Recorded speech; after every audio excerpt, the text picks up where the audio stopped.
a lot of things have happened since you've left Parliament. We have China in the Pacific, flexing muscle here and there. Just recently, they signed a free visa deal with Samoa. They're also with the Cook Islands, and they're also playing war games in our backyard. The first question I want to ask: some have criticized New Zealand's handling of the Cook Island situation as a neo-colonial paternalism. Do you think that's a fair assessment? I think the criticism is needed, and the criticism against New Zealand is important. And it's not, I mean, should we really be surprised? I'd seen an article that Professor Anne Brady at the University of Canterbury wrote, and it sounded an alarm. And the alarm was against China, but by saying, hey, what are you doing in our high seas? You know, is that a proper behavior? And then the other alarm was to New Zealand. How much are you investing in our defense forces? And how much are you investing into the Pacific? And she was saying New Zealand needs to do more. But then I look at Professor Stephen Ratuva's commentary.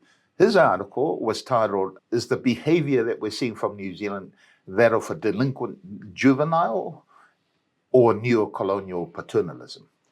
And you have to say, I'm disappointed. The government of Cook Islands is disappointed with the reaction of Wellington. And that kind of response, I question, why are we picking a fight on the Cook Islands? And why are we picking a fight publicly? Did we not say to the Cook Islands and all the Pacific region at one point in time that you are our family, that we uphold the principle of whanaungatanga, that we recognize you as the chiefs of your islands, and that we uphold the principle of rangatiratanga? You know, that's not that kind of behavior. That behavior is behavior that comes from a deep sense of a colonial attitude saying, I own you and you will do as I say.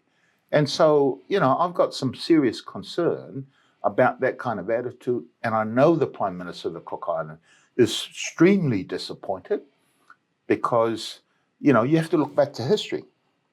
And the history is the Cook Islands were annexed by the British and the colonial powers. And I suspect none of the Cook Island community would have asked for it, nor did they have a say. So they get to keep the passport. That's my view. But in today's world, you have a right, and all the Pacific Island members uphold the principle of self-determination. These islands have a right to be demanding to explore how do they better engage with the rest of the world as a government, as sports organization.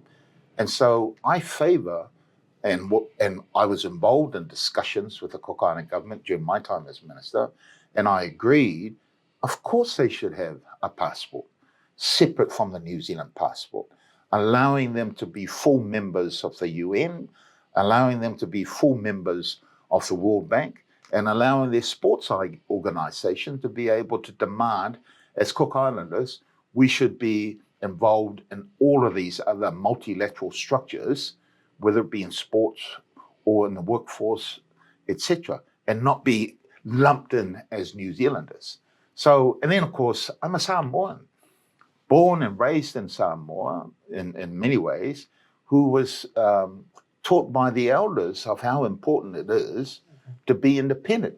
Samoa did not become the first Pacific Island nation to achieve independence because somebody gave it to you. They demanded it. I saw an old video many years ago where the UN people arrived on Samoa soil in one of those seaboats, and they were confronted with a sign in English held by elders. And the sign simply said to the UN delegation in English, "Good governance is no substitute for self-government."